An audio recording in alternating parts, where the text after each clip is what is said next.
দেওয়া যায় না।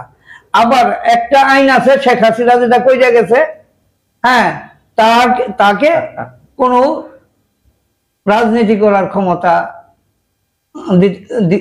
না দেওয়ার একটা আইন করে গেছে।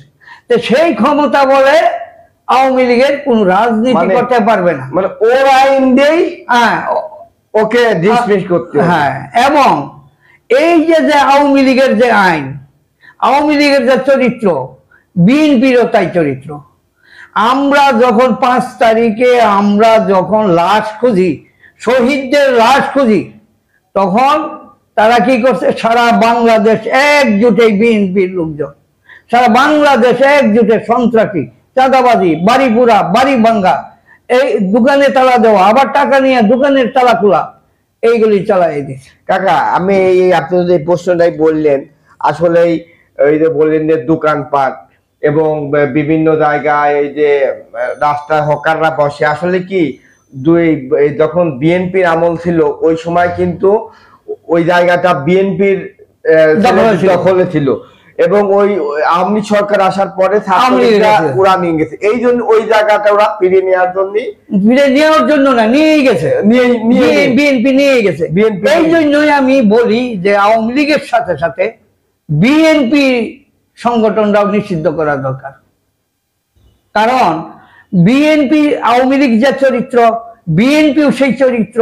তাই আমাদের যে আশা, এই যে শহীদ ছাত্রগুলি যে শহীদ হইল, এই শহীদদের রক্তের উপরে দাঁড়ায় যারা সন্ত্রাসী, চাঁদাবাজি করে, এদের রাজনীতি করার কোনো অর্থই হয় না। ঠিক, এখানে তারেক জিয়া একটা ভুল করতেছে।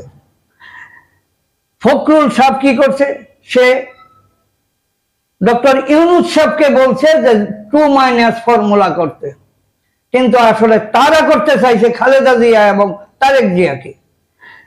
কি কারণ এটা জিজ্ঞেস করতে পারেন যে কি কারণ? কারণটা হয়েছে, তারেক জিয়া বিদেশ যদি থাকে, মাতাব্বরি তাদের হাতে সবকিছুই। খালেদা জিয়া যদি বিদেশ থাকে, মাতাব্বরি তাদের হাতে। একটা প্রমাণ, একাধিক প্রমাণ আছে, তাদের দলের জেলা কমিটি দিতে যাইয়া 70 লক্ষ টাকা ঘুষ নিছে। নিজের দলের যে ব্যক্তি ঘুষ নিতে পারে, সে জনগণের কিছু করতে পারে না। তো কাকা, এই মুহূর্তে আপনি অনেক রাজনীতির অনেক প্রেক্ষাপট এবং বাংলাদেশের পরিস্থিতি নিয়ে কথা বললেন। এই মুহূর্তে আপনি কি কোনো রাজনৈতিক দল সংগঠন করতে চান? এটা রাজনৈতিক দল গঠন করতে চান কিনা? আমার রাজনীতিক সংগঠন এই রব্বায়ের যে জাতীয় আসম রব, আব্দুর রব, এই আসম আব্দুর রবের রাজনীতি আমি আগের থেকেই 73 থেকেই করে আসছি। কিন্তু এই 2011-তে নেই 12-তে কি করলো, ওনার ওয়াইফের কি করলো, সিনিয়র ভাইস প্রেসিডেন্ট করলো বা সহসভাপতি করলো।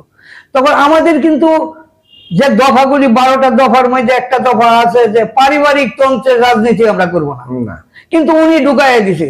সেই দিন থেকে আমি ওনার সংগঠনের ধারে কাছে না গিয়ে, হ্যাঁ আমি একটু বলে না গিয়ে আমি আলাদা একটা সংগঠন করছিলাম, সেটার নাম হয়েছিল জাতীয় জনজোট। জনজোট যখন আমাদের এই নতুন করে আবার স্বাধীন হইল দেশ, তখন আমি চিন্তা করলাম যে স্বাধীনতার পক্ষে থেকে আমার কোনো ক্ষমতার দরকার নাই, কোনো কিছুর দরকার নাই। এই যে স্বাধীনতাটা ধরে রাখার জন্য যা কিছু করতে হয়, পিছনের আশা ভরসা সব কিছু এখানে প্রতিফলিত হবে এই ডক্টর ইউনূস সাহেবরে দিয়া, আর এই যারা এখানে নেতৃত্ব দিছে তাদেরকে দিয়া। সেই পরিপ্রেক্ষিতে আমার কোনো আশা ভরসা নাই, শুধু একটাই আশা, যে বৈষম্য নীতি যেন না থাকে। এক কথা, বাংলাদেশের মানুষ ভালো থাক, সুস্থ থাক এবং ইসলামী কায়েম হোক, সকল কিছু দ্রব্যমূল্য নিয়ন্ত্রণে থাক, সবাই হাসি খুশি থাক। তো দেশবাসীর উদ্দেশ্যে কিছু বলুন। দেশবাসীর উদ্দেশ্যে দেশের মানুষকে সজাগ হইতে হবে। সজাগ হইতে হবে। কেমন সজাগ হইতে হবে? বিএনপি একটা নেতা আমার বাপে করছিল, আমার দাদা করছিল, ওইটা মানা যাবে না। মানতে হবে আমাদের যে কার দ্বারা দেশ ভালোভাবে চলবে, কার দ্বারা দেশের অর্থ সম্পদ লুট হবে না, কার দ্বারা দেশের উন্নতি হবে, তাকেই আমাদের সমর্থন দিতে হবে। সমর্থন দিয়া বৈষম্য নীতি প্রতিরোধের বিরুদ্ধে, বৈষম্য নীতি, দুর্নীতি, সন্ত্রাস সারা দেশ গঠন যেই করে, ওই দিকেই আমরা সমর্থন। ঠিক আছে, ভালো থাকবেন, সুস্থ থাকবেন, আল্লাহ হাফেজ। আল্লাহ হাফেজ। বাংলাদেশের রাজনীতি নিয়ে আপনার কি ধারণা বলেন তো? বর্তমানে রাজনীতির আগে পূর্বের প্রেক্ষাপটটা আমি আপনাকে বলতেছি। 1969-70 গণ অভ্যুত্থান নির্বাচন থেকে আমি কিন্তু রাজনীতির সাথে জড়িত। বাহ, তখন আমি এই পর্যন্ত আমরা যে 6 দফা আন্দোলন, 11 দফা আন্দোলন, এইগুলির উপর বিশ্বাস করিয়া আমরা কিন্তু রাজনীতির প্রেক্ষাপটে আসি। তারপরে এই 2রা মার্চের যে পতাকা উত্তোলন, এই 1971-এর মুক্তিযোদ্ধা, এই যুদ্ধের মধ্যেও আমি শরীক থাকতে পারছি। তার জন্য আমি আমার নিজেকে ধন্য মনে করি। সবচেয়ে বেশি দুঃখের বিষয় 1972 সালে 10ই জানুয়ারি শেখ মুজিবুর দেশে প্রত্যাবর্তন করলেন। উনি আসার পর তড়িঘড়ি করে কি করলেন, উনি রাষ্ট্রীয় কাঠামো তৈরি করিয়া উনি রাষ্ট্রীয় সংসদে আসনে বসলেন। বসার পর উনি উনার ইচ্ছা মতে বাঙালির যে পিছনের দফাগুলি ছিল, বাঙালির আদর্শ আর যেগুলির উপর বাঙালিরা আশা ভরসা নিয়ে যুদ্ধ করছে, সংগ্রাম করছে জীবন বাজি রেখে, ওই দিকে লক্ষ্য না রেখে উনি উনার নিজ গতিতে দেশ পরিচালনা করছে। এইখানে দেখা গেছে যখন ওনার রাজনীতির মধ্যে একটি বিরাট দুর্নীতি এসে গেছে, তখন মেজর জলিল, সিরাজুল আলম খান, আসম আব্দুর রব সহ, আব্দুর রাজ্জাক, তোফায়েল আহমেদ সহ আলাদা তারা একটা সংগঠিত হয়েছিল। আঙ্কেল সিরাজ শিকদারের ক্ষেত্রে আপনি ছিলেন। সিরাজ শিকদার যে উনি যে ছিল, উনার সম্পর্কে আমি এতটুক উনার কাছে ছিলাম না, কিন্তু সিরাজ শিকদারকে যে হিংসা এবং বিদ্বেষের উপর হত্যা করা হয়েছে, এটি আমার সবচেয়ে বড় দুঃখ। এবং আমরা এটাও জানি যে উনি টেবিলের উপর থাপ্পড় দিয়ে বলছিল সিরাজ শিকদার আজ কোথায়, শেখ মুজিব বলছিল। হ্যাঁ, বলছিল। ওনার বলা কি ওই মুহূর্তে ঠিক ছিল? না না না, কোনোভাবেই। এই মুহূর্তে যদি আমি বলি আজকে সেই বঙ্গবন্ধু কোথায়, তার মেয়ে শেখ হাসিনা কোথায়, এই প্রশ্নে আপনি কি বলবেন? এই যে বলবো, উনি উনার ক্ষমতার ইয়াতে উনি বলছেন, কিন্তু সিরাজ শিকদারের যে আদর্শ ছিল, যে নৈতিকতা ছিল, তার দিকে কিন্তু লক্ষ্য করা দরকার ছিল, কিন্তু শেখ মুজিবুর ওইটা করেন নাই। এবং শেখ মুজিবুরকে বঙ্গবন্ধু উপাধি বাংলাদেশের জনগণে দেয় নাই, দিয়েছে কয়েকটি ব্যক্তি। আপনার কাছে আর একটা প্রশ্ন, শেখ হাসিনার পাপের পরিমাপ কত আপনি মনে করেন, যে কারণে দেশ ত্যাগ করলো উনি? উনি যে এমন পাপ করছে, পাপ মানে সর্বোচ্চ পাপ, যে পাপের কোনো হিসাব ওজন কোনোটাই নেই। কেননা সে এত নারী ধর্ষণ হয়েছে, কোনো বিচার করে নাই একটা নারী হইয়া। এরপরে এত লক্ষ লক্ষ মানুষকে জেল খাটাইছে, এবং লক্ষর উপরে সে মানুষ হত্যা করছে। জামাতের কতগুলি আলেমকে তারা হত্যা করছে, ফাঁসি দিছে। এইগুলির পাপ, এটা পরিমাপ করা যাবে না, যে কি রকম পাপের পরে যে আল্লাহ তাআলা গজব সৃষ্টি করে, সেই জিনিসটা চিন্তা করলেই পাবেন যে কতটুক উনি পাপ করছে। এই যে হিফাজত ইসলামের এই যে হত্যাকাণ্ডটা চালাইলো, যে রাতের অন্ধকারে ইলেকট্রিসিটি বন্ধ করে, আসলে এটা খুব ভয়াবহ। দেলোয়ার হোসেন সাঈদীর যে মৃত্যুটা, যে দেশের মানুষে হাজার হাজার মানুষকে কাঁদিয়েছে, কি এমন রাখছিল শেখ হাসিনার দেলোয়ার হোসেন সাঈদীকে হত্যা করার? এই দেলোয়ার হোসেন সাঈদীর কথাটা পরে যায়। আপনি ওই যে 5 তারিখে যে হেফাজতের যে জিনিস, আমি কিন্তু তখন ইয়াতে ছিলাম, শ্রমিক সংগঠনে জড়িত ছিলাম। এই পরে আমি যখন হেফাজতে আস্তে আস্তে জমায়েত হইতেছে, তখন আমি কিন্তু সোনালী ব্যাংকের বারান্দায় ছিলাম।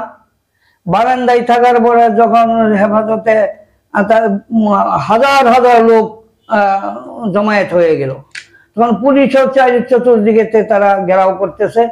আমি করলাম কি, এখানে আমার সাথে একটা পরিচিত ছিল দারোয়ান। দারোয়ানে বললো যে চলেন যে উপরে। উপরে যাওয়ার পর যে রাত্র যখন পরিমাণ বলতে পারতাছি না, তারপরে রাত্র যখন হয়ে গেল তখন লাইট সম্পূর্ণ, বিদ্যুৎ বন্ধ। এই বিদ্যুৎ বন্ধ হয়ে যাওয়ার পরেই সমানে গুলি। তো একটা দৃশ্য দেখতে পারছি, লাশগুলি, একটা গাড়ি আইনা লাশগুলি কিভাবে যে উঠাইছে সেটা আমার দৃশ্য এখনো মনে আছে। এবং যে রক্তগুলি যে ধুয়ে ফেলছে এইগুলিও আমার লক্ষ্য আছে।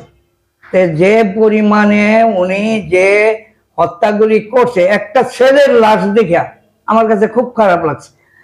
গুলি মনে হয় ভালোভাবে লাগছিল না, এই গুলি যে মৃত ব্যক্তির লাশের সাথে এই ছেলের লাশটা উঠে নিয়ে। এই যে কি আর বলবো, শেখ হাসিনার কথা বললে আসলে আমারও ঘৃণা লাগে, এবং দেশবাসীও অনেকটা ওনার প্রতি একটা অন্য চোখে দেখে। এই যেন মানুষ না, একটা ফেরাউন, অনেকেই বলে ফেরাউন।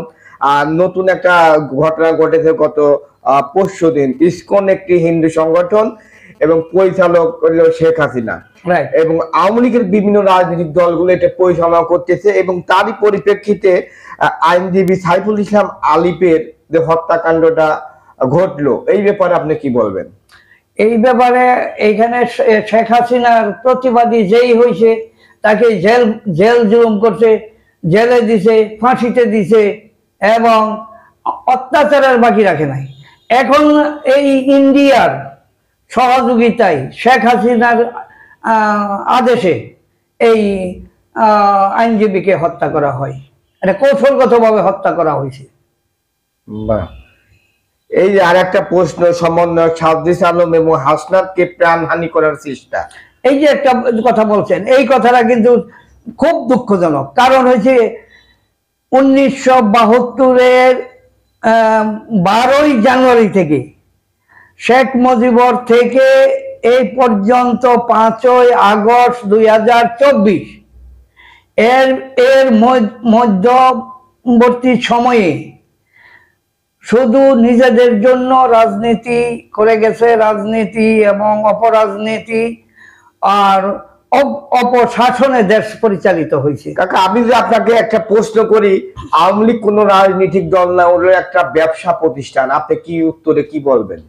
এই কথাটা সত্য, এই কথাটা 100% সত্য। আওয়ামী লীগ না, আমি বলতেছি যে 53 বছরের যে রাজনীতিগুলি ছিল, রাষ্ট্র পরিচালনা করছিল, সেই সব রাষ্ট্র পরিচালকরা কোনটাই ভালো ছিল না। সবচেয়ে ভালোর মধ্যে, খারাপের মধ্যে ভালো কিছুটা ছিল এরশাদ। কাকা, রাজনৈতিক দলের নাম যদি আসে প্রথমে ওই যে একে ফজলুল হক, তারপর মাওলানা ভাসানীর কথা আসে, তাদেরকেও তো তিনি অপমান করেছে এই শেখ হাসিনা। শেখ হাসিনা কেন, এই তার বাবা মৌলানা আব্দুল হামিদ খান ভাসানীকে উনি সংগঠন থেকে কৌশল করে সংগঠন থেকে বাদ দিছে। মৌলানা ভাসানী সাহেব একটা যে মানে কি ধরনের, যে কত সুন্দরভাবে কথা বলতো, এটা হয়তো আপনারা জানেন। আপনি কি মনে করেন এই বঙ্গবন্ধু রক্তের সমস্যা? এটা তো এটা অবশ্যই, কারণ কয়লা ধুলে যেমন ময়লা যায় না, ঠিক তেমনি শেখ হাসিনা বাংলাদেশ থেকে যাওয়ার পরেও বিদেশি দেয়া বাংলাদেশের মানুষকে, বাংলাদেশের জনগণকে খুশি রাখতে চায় না। এই ব্যাপারটা কি বলবেন? উনি ভালোবাসতে পারে না।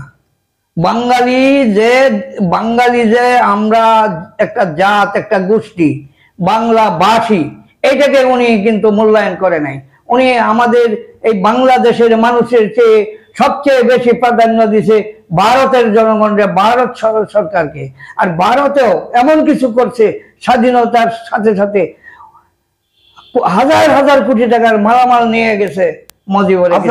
আর একটা ক্ষোভ কি কাজ করে, বঙ্গবন্ধুর জানা যায় 10 থেকে 12 জন লোক হয়েছিল, এই একটা ক্ষোভ।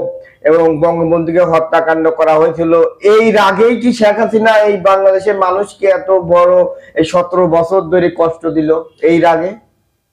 শেখ হাসিনা যখন সে ক্ষমতায় আসছে তখন থেকে সে কষ্ট দিছে, তার আব্বাও তো দিয়ে আসছে।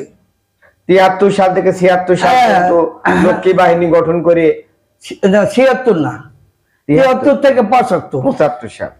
এই 73-এর যে ঘটনা, রক্ষী বাহিনী গঠন করার মূল কারণ হচ্ছে জাসদ, জাতীয়তাবাদী জাতীয় সমাজতান্ত্রিক দল জাসদ, যে রব ভাই, জলিল ভাই, ওই সিরাজুল আলম খান, ইনু ইনু না না তখন ইনু ইনু ওই কাতারে ছিল না, ইনু আসছে পরে।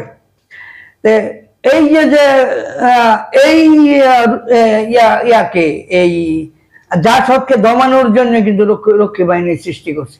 তারপরে 32,000 এই জাসদের 32,000 মুক্তিযোদ্ধাকে হত্যা করছে এই সচিবালয়ে। এইটাও আওয়ামী লীগের চক্রান্ত।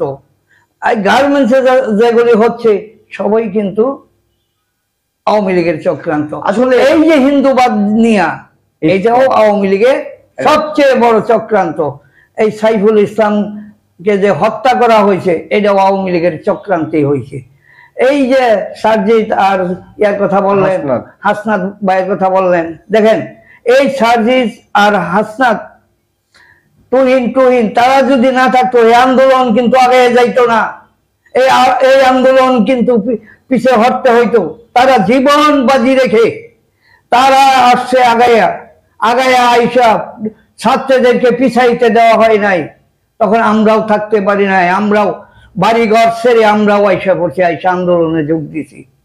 এইখানে এই যে ঘটনাটা, এই ঘটনাটা ঘটাইতে চাইছিল যে এই দুইটা লোকের যদি ধ্বংস করে দেয় আর কথা বলার লোক থাকবে না। আমার মনে হয় কি জানেন, কোন দুঃখিনী মায়ের আত্মনাদ যেন কবুল হয়েছে, এই কবুল হওয়ার কারণে আল্লাহর আরশ কাঁপিয়ে দেওয়ার পরে শেখ হাসিনার পতন হয়। রাইট। এই যে মনে হয় ছাত্রলীগেরা কি করছে, স্বামীরে আটকায় রাখা তার স্ত্রীরে দর্শন করছে পালাভাবে। হ্যাঁ, এইটার একটা গজব আল্লাহ তাআলা স্বয়ং নিজে দেয়া দিচ্ছে। যেহেতু হাসিনা একটা নারী, এই আরেকটা নারীরে দর্শন করছে পালা করেন ক্রমে, কিন্তু কি করলো, উনি কোনো বিচার করলেন না। উনি ছাত্রলীগ আর যুবলীগকে পাওয়ার দেয়া দিলেন যথেষ্ট। এই পুলিশের সাথে তারা অত্যাচার করছে, নির্যাতন করছে, চাঁদাবাজি করছে, সবকিছু দেশের সব লুণ্ঠন করে নিচ্ছে। কাকা, আমরা তামিল সিনেমা এবং বাংলাদেশে অনেক সিনেমা দেখেছি হেলিকপ্টার থেকে গুলি বর্ষণ করা হয়, কিন্তু এই বাস্তবে এই জুলাই 4 তারিখে 5 তারিখে এবং এরা এই 3 তারিখ 4 তারিখে এরা ঢাকা বিভিন্ন জায়গায় গুলি নিক্ষেপ করে 32 জন শিশু বাচ্চাকে এই চির বিদায় নিতে হয়েছে। এই ব্যাপারে আপনি কি বলবেন? এইটা তো তারা যে কৌশলটা করছিল, এই কৌশল সাকসেসফুল হয় নাই। কারণ এই যে আমাদের সেনাপ্রধানের যে কি আল্লাহ তাআলা উনাকে এই বুদ্ধি দিল, এই কৌশলটা কিভাবে যে উনি এটা গ্রহণ করলো, ওনার প্রতি আমার চিরকৃতজ্ঞ। উনি এমন ভাবে হাসিনাকে বিদায় দিতে পারছে, কোনো মানুষ আর হত্যা করতে হয় নাই, কোনো মানুষ মরে নাই, সুন্দরভাবে তাকে বিদায় দিয়ে দিছে। আচ্ছা কাকা, এই যে লাস্ট প্রশ্ন আর একটা কথা বলে, এই মুহূর্তে আপনি কেমন বাংলাদেশ চান? এই মুহূর্তে না, 1970 থেকে আমরা চাই বৈষম্য মুক্ত, দুর্নীতি মুক্ত, স্বাধীন দেশে গণতান্ত্রিক ভাবে আমরা চলবার চাই।